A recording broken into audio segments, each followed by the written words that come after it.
ప్రేక్షకులందరికీ నమస్తే.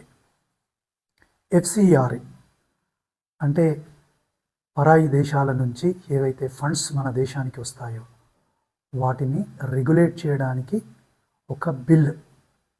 ఇది నాకు తెలిసి 2010లోనే ఇంట్రొడ్యూస్ చేయబడింది. అయితే ఇది ఇంట్రొడ్యూస్ చేసింది బీజేపీ కాదండి. ఈ బిల్లుని ఇంట్రొడ్యూస్ చేసింది కాంగ్రెస్ ప్రభుత్వం.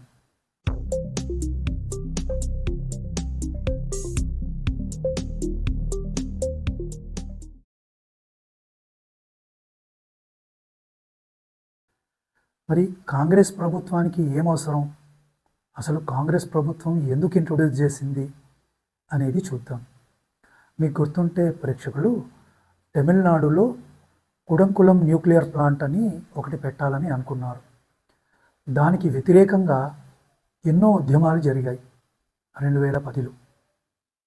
అయితే ఈ ఉద్యమంలో కొన్ని ఎన్జిఓలు యాక్టివ్గా పార్టిసిపేట్ చేశాయని, ఈ ఎన్జిఓలను చర్చిలు స్పాన్సర్ చేశాయని వార్తలు మనకు వచ్చాయి. సో దీని తర్వాత అఫ్కోర్స్ ఈ ప్రాజెక్టు మీద అప్పుడున్న ప్రైమ్ మినిస్టర్ మన్మోహన్ సింగ్ గారు కూడా కొన్ని అబ్జర్వేషన్స్ ఇచ్చారు. ప్లస్ కాంగ్రెస్ ప్రభుత్వాలు కూడా, అప్పటి ప్రభుత్వము కాంగ్రెస్ లీడర్లు కూడా భారతదేశంలో ఏదైతే డెవలప్మెంట్ జరుగుతుందో దాన్ని ఆపడానికి ప్రయత్నం చేస్తున్నాయి ఈ ఎన్జిఓలు అని కాంగ్రెస్ లీడర్లు కూడా చెప్పిన సందర్భాలు మనకు సోషల్ మీడియాలో వెతికితే దొరికిపోతుంది. సో మరి ఇప్పుడు ఈ ఎఫ్సిఆర్ఏ గురించి మనం ఎందుకు మాట్లాడుతున్నామంటే, బీజేపీ ప్రభుత్వము, మోదీ గారి ప్రభుత్వం వచ్చిన తర్వాత కూడా ఎఫ్సిఆర్ఏ పైన అమెండ్మెంట్లు ఎన్నో జరిగాయి. అంటే ఎక్కడి నుంచి వస్తున్నాయి, ఏ సోర్సెస్ వస్తున్నాయి, ఇలాంటివన్నీ కాకుండా ఈ ఎన్జిఓస్ పేరుతో ఏదైతే యాంటీ నేషనల్ యాక్టివిటీస్ చేస్తున్నారో, లేకుంటే మత మార్పిడులు చేస్తున్నారో, లేకుంటే కొన్ని ప్రాజెక్ట్స్ ఏవైతే భారతదేశానికి మంచిదో వాటిని ఆపడానికి ప్రయత్నం చేస్తున్నారు, దాని మీద కూడా రిస్ట్రిక్షన్స్ పెట్టారు. దీన్ని నడపలేక చాలా ఎన్జిఓస్ కూడా మూతపడ్డాయి. మీరు చూస్తే అమ్నెస్టీ ఇంటర్నేషనల్ మేము భారతదేశంలో నడిపించలేము అని క్లోజ్ చేసుకున్నాయి. కానీ అమ్నెస్టీ ఇంటర్నేషనల్ పాకిస్తాన్లో ఉన్న కొన్ని టెర్రరిస్ట్ సంస్థలతో కూడా కలిసి పనిచేస్తుందని, దానికి వచ్చిన ఫండ్స్లోంచి యాంటీ నేషనల్ యాక్టివిటీస్ జరుగుతున్నాయని రిపోర్ట్లు వచ్చాయి. అందుకే క్రమేణా మీరు చూస్తే ఈ అమ్నెస్టీ ఇంటర్నేషనల్ పాకిస్తాన్లో ఉన్న తీవ్రవాద సంస్థలకు ఫేవరబుల్గా కూడా మాట్లాడిన సందర్భాలు మనం చూసాం. అమ్నెస్టీయే కాకుండా గ్రీన్ పీస్ అని ఇలాంటి అనేక సంస్థలు ఈ చారిటీస్ పేరుతో, అంటే ప్రజలకు ఏదో సేవ చేస్తాము, ప్రభుత్వం అన్ని రంగాలలో అన్ని ప్రాంతాలలోకి వెళ్ళలేదు కాబట్టి కొన్ని ప్రాంతాలకి మేము వెళ్ళి సేవ చేయగలము. ఎలాంటి సేవ? స్కూలు నడిపించడము, అంటే వృత్తిపరమైన, అంటే మెడికల్ సర్వీసెస్, ఎడ్యుకేషను, తర్వాత అనేక కార్యక్రమాలు ఉంటాయి, దాంట్లో పార్టిసిపేట్ మేము చేయగలము అంటారు. కానీ బీజేపీ ప్రభుత్వం ఏం చేసిందంటే ఈ ఎఫ్సిఆర్ఏని వైలేట్ చేసిన వాళ్ళ లైసెన్సులు కూడా రద్దు చేసింది. మీకు గుర్తుంటే కొన్ని, ముఖ్యంగా గ్రీన్ పీస్ గురించి మాట్లాడాలి. దీన్ని అంటే ఏదైతే కంపెనీస్ రెగ్యులేటరీ యాక్ట్ ఉంటుందో దాన్ని కూడా మద్రాసులో ఉన్న కంపెనీస్ రెగ్యులేటరీ సంస్థ ఏదైతే ఉందో దాన్ని రెన్యువల్ చేయలేదు. సో యాంటీ నేషనల్ యాక్టివిటీస్లో వీళ్ళు పార్టిసిపేట్ చేస్తున్నారని, ఇలా అనేక కారణాల వల్ల ఎన్జిఓస్ని బ్యాన్ చేయడం జరుగుతుంది. ఇప్పుడు కొత్తగా ఏం జరుగుతుంది అంటే బీజేపీ ప్రభుత్వం ఈ ఎఫ్సిఆర్ఏ ఏదైతే రూల్ ఉందో దానికి కొన్ని అమెండ్మెంట్స్ తీసుకొచ్చిందండి. ఆ అమెండ్మెంట్స్ తీసుకురావడం మొదలుపెట్టగానే ఇండి కూటమికి సంబంధించిన ఏవైతే పార్టీలు ఉన్నాయో వాళ్ళు నిన్న బ్యానర్లన్నీ పట్టుకొని రోడ్ల మీదకి వచ్చారు. ఇన్ఫ్యాక్ట్ పార్లమెంట్ బయటే వాళ్ళు ధర్నా చేయడం మొదలుపెట్టారు. చాలామంది కాంగ్రెస్ లీడర్లు వచ్చి ఇది తప్పు, ఇలా చేయకూడదు, ఎన్జిఓలు మంచి పని చేస్తున్నాయి అని చెప్తున్నారు. ఇదే ప్రభుత్వాలు ఒకప్పుడు ఎన్జిఓస్ని తప్పుపట్టారు. ఇప్పుడు వీళ్ళు అపోజిషన్లో కూర్చోగానే ఎన్జిఓని పొగుడుతున్నారు. ఈ ఎఫ్సిఆర్ఏకి బీజేపీ ప్రభుత్వం, మోదీ గవర్నమెంట్ చేసిన అమెండ్మెంట్ ఏంటో మనం చూద్దామండి. సో మీరు ఇక్కడ చూస్తే ప్రేక్షకులు, నేను ఏఐని అడిగాను ప్రోస్ ఏంటి కాన్స్ ఏంటి ఎఫ్సిఆర్ఏ అమెండ్మెంట్ బిల్ వల్ల అని అడిగితే ఇక్కడ ఇది కొంచెం డీటెయిల్స్ ఇచ్చింది, దాన్ని మనం చూసుకొని ముందుకెళ్ళిపోదాం. Foreign contribution regulation amendment bill introduced in Lok Sabha on 25th March aims to tighten the management of foreign funded assets and address legal gaps. అంటే 2010 ఏదైతే యాక్ట్ ఉందో దాంట్లో కొన్ని లూప్ హోల్స్ ఉన్నాయండి, కొన్ని వీక్ పాయింట్స్ ఉన్నాయి. దాన్ని కరెక్ట్ చేయడానికి ఈ అమెండ్మెంట్ తీసుకొచ్చారు. సో ప్రైమరీ ఏంటి ఇక్కడ మీరు చూడండి, creation of A designated authority empowered to take control of organizations' assets if its registration is cancelled, surrendered or expired. So ఏంటంటే ఇప్పుడు ఎన్జిఓస్ ఏం చేస్తాయంటే ఫారెన్ అంటే వేరే దేశాల నుంచి దానికి ఫండ్స్ వస్తాయండి. ఆ ఫండ్స్ని తీసుకొని వీళ్ళు సర్వీస్ చేస్తారు, సర్వీస్ చేయక కూడా పోవచ్చు. కొన్ని తప్పుడు వాళ్ళ చేతులలో పడతాయి. వీళ్ళు ఏం చేస్తారంటే కొన్ని అసెట్స్ని కొంటారు, కొన్ని ల్యాండ్స్ని కొంటారు, కొన్ని బిల్డింగ్లను కడతారు. తర్వాత దాన్ని రెన్యువల్ కాలేదనుకోండి, ఈ లైసెన్స్ ఏదైతే ఉందో దాని లైసెన్స్ క్యాన్సిల్ అయిపోయింది అనుకోండి, ఆల్రెడీ దాని అసెట్స్ ఉన్నాయి, కొన్ని బిల్డింగ్లు ఉన్నాయి, కొన్ని జాగాలు ఉన్నాయి, మరి అవి ఏమవ్వాలి? సో ఇవన్నీ లూప్ హోల్స్ అన్నమాట. సో అప్పుడు గవర్నమెంట్ ఏం చేస్తుందంటే ఒక డిజిగ్నేటెడ్ అథారిటీ క్రియేట్ చేస్తుంది ఈ అమెండ్మెంట్ ద్వారా. చేసి ఆ ప్రాపర్టీలు ఏవైతే ఉన్నాయో ఆ అథారిటీ ద్వారా తన కంట్రోల్లోకి తీసుకుంటుంది. ఎందుకంటే ఆ అసెట్స్ అక్కడే పడిపోయి అది ఎవరికి పనికి రాకుండా అవుతాయిగా. ఒక ఎగ్జాంపుల్ ఇస్తుకుందాం. ఉత్తరప్రదేశ్లో ఈ అతీఫ్ అహ్మద్ ఎవరైతే డాన్ ఉన్నాడో వాడు ఏం చేశాడంటే ఎన్నో జాగాల్ని కబ్జా చేశాడు. కబ్జా చేసి దాని మీద తన ఎంపైర్ని కట్టుకున్నారు. ఆల్మోస్ట్ 11,000 కోట్ల అసెట్స్ ఉన్నాయంటారు. సో యోగి గారు ఏం చేశారంటే కొన్ని కబ్జా చేసిన ల్యాండ్స్లో ఉన్న ఆడి ఇల్లీగల్ కన్స్ట్రక్షన్స్ అన్నీ కూలగొట్టేసి అక్కడ కొన్ని అపార్ట్మెంట్లు కట్టాడు. ఆయన కట్టి పేదలకి దానం చేశాడు. సో అఫ్కోర్స్ అలా చేయవచ్చు అంటే త్రూ కోర్ట్ ద్వారానే వెళ్ళాడు. ఈయన కొన్ని గవర్నమెంట్ పవర్స్ని కూడా వాడుకున్నాడు. సో అక్కడున్న అసెట్స్ ఏవైతే ఉన్నాయో కనీసం ప్రజలకి ఉపయోగపడ్డాయిగా.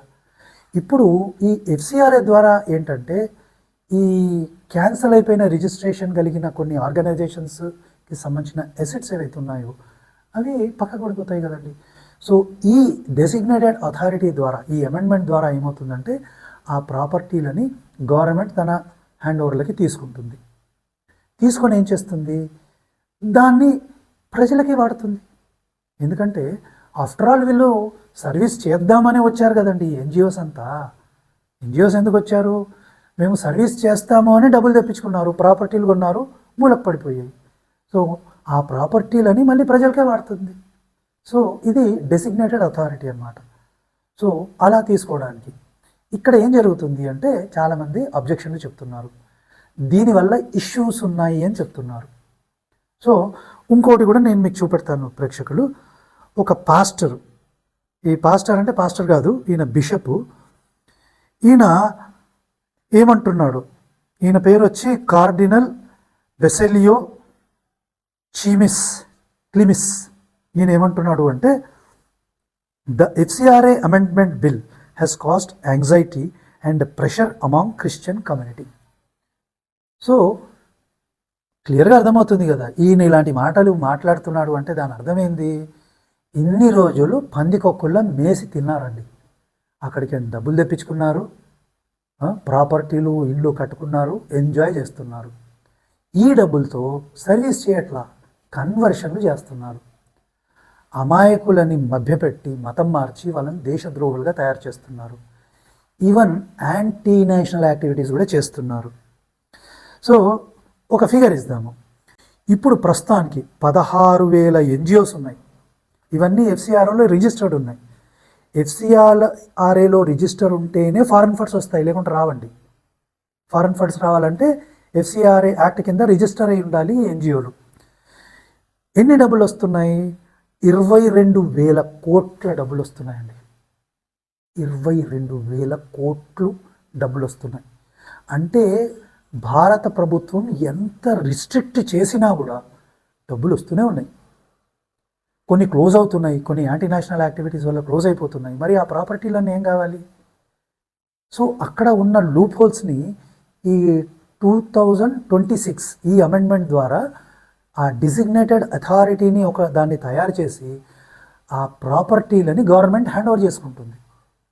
కానీ వీళ్ళ ప్రాబ్లం ఏంటి? అట్లా హ్యాండ్ ఓవర్ చేసుకుంటే వీళ్ళ దందా అంతా అవుటే కదా, వీళ్ళ దందా మొత్తం అవుట్ అయిపోతుంది. ఇది వీళ్ళ ప్రాబ్లం అండి. సో కొన్ని ప్రోస్ కూడా ఉన్నాయి దీంట్లో. వీళ్ళేమంటున్నారు అంటే అసెట్ మేనేజ్మెంట్ ఏంటంటే ఆ లీగల్ గ్యాప్ ఏదైతే ఉందో, అంటే హాస్పిటళ్ళు కట్టారు, స్కూళ్ళు కట్టారు, అవి పక్కకు పడిపోయాయి అనుకోండి, ఆ ఎన్జిఓ క్లోజ్ అయిపోతే ఇవి పక్కకు పడిపోతాయి. మరి దాన్ని ఎవరు నడిపిస్తారు? ఎందుకంటే ఎన్జిఓ క్లోజ్ అయిపోయింది కాబట్టి ఆ గవర్నమెంట్ హ్యాండ్ ఓవర్ చేసుకుంది అనుకోండి, దాన్ని నడిపిస్తుంది. ఇంకోటి మిస్యూజ్ అనేది ఏదైతే ఉందో foreign funds, anti national activity కానీ ఫోర్స్ కన్వర్షన్ కానీ ఆ మిస్యూజ్ని కూడా ఆపుతుంది. సో ఇలాంటివన్నీ ఉన్నాయి. పెనాల్టీలు వేస్తుంది, కొన్ని సేఫ్ గార్డులు కూడా తయారు చేస్తారు. ఇక వీళ్ళు చెప్పే కాన్స్ అంటే డిసడ్వాంటేజ్లు ఏమున్నాయి వీళ్ళ ప్రకారం? వీళ్ళు ఏమంటున్నారంటే ఎగ్జిక్యూటివ్ ఓవర్ రీచ్ అవుతుంది. అంటే మేము చేసే సర్వీస్కి మీరు మధ్యలో వస్తారు, మా పనులు మాకు చేసుకోనివ్వరు. ఇది డెమోక్రటిక్ కంట్రీ కాబట్టి దానికే మా హక్కులకు మీరు వ్యతిరేకంగా ఉన్నారు అని ఒకసారి చెప్తున్నారు. రెండవది ఏంటంటే మైనారిటీని టార్గెట్ చేస్తున్నారు దీని ద్వారా అంటున్నారు. మైనారిటీ టార్గెట్ ఏందండి? మీరు డబ్బులు తెచ్చుకొని ఏదో సర్వీస్ చేస్తామని చెప్పి ఆ సర్వీస్ చేయకుండా ప్రాపర్టీలు చేసుకొని ఎంజాయ్ చేస్తుంటే గవర్నమెంట్ ఊరుకుంటుందా? గవర్నమెంట్ ఊరుకోదు. ఇంకోటి పర్సనల్ లయబిలిటీ. ఇదేంటంటే అంతకుముందు ఒక కీ ఫంక్షనరీ ఉండేవాడు, వాడు డైరెక్టర్స్ని, ట్రస్టీలని, పార్ట్నర్స్ని వీళ్ళందరూ ఉండేటోళ్ళు. సో వీళ్ళందరినీ ఈ అమెండ్మెంట్ ఓవర్ రైడ్ చేసేస్తుంది అన్నమాట. వాళ్ళు ఏమంటారు, ఒక బాధ్యత కలిగి ఉంటారు. ఆ బాధ్యత అనేది ముఖ్యం కదా. ఇన్ని డబ్బులు ఇవన్నీ వచ్చినాయంటే ఇబ్బంది అయిపోతుంది. ఇంకోటి కూడా చెప్పాను కదండి, ఈ అసెట్ ట్రాన్స్ఫర్ ఏదైతే ఉంటుందో అది డెసిగ్నేటెడ్ అథారిటీ ఉందనుకోండి, ఈజీగా ట్రాన్స్ఫర్ చేసుకొని ప్రజలకే ఉపయోగపడేటట్టు చేస్తుందన్నమాట. మరి ఇది తప్పెందుకు అవుతుందండి? మంచిదే కదా. ఇప్పుడు ఎన్జిఓలు పనిచేయాలి, డబ్బులు తెచ్చుకున్నారు, పని చేయలేని స్థితిలో లేదంటే వాళ్ళ లైసెన్స్ క్యాన్సిల్ అయిందనుకోండి, గవర్నమెంట్ ముందుకు వచ్చి అదే పని చేస్తుంది కదా, తప్పెట్లా అవుతుంది? ఇప్పుడు వక్ఫ్ బోర్డు ఉంది. వక్ఫ్ బోర్డు ఏం చేస్తుందంటే కబ్జాలు చేసి ఎన్నో ప్రాపర్టీస్ని తన కబ్జాలో పెట్టుకుంది.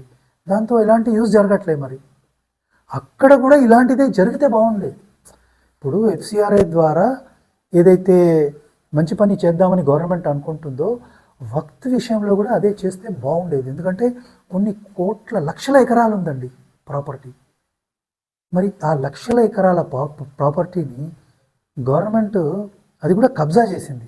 దాన్ని తీసేసుకొని గవర్నమెంట్ కొందరు కబ్జా చేసుకొని ఎవరినైతే అన్యాయం జరిగిందో వాళ్ళకి ఇచ్చేస్తే మంచిదే.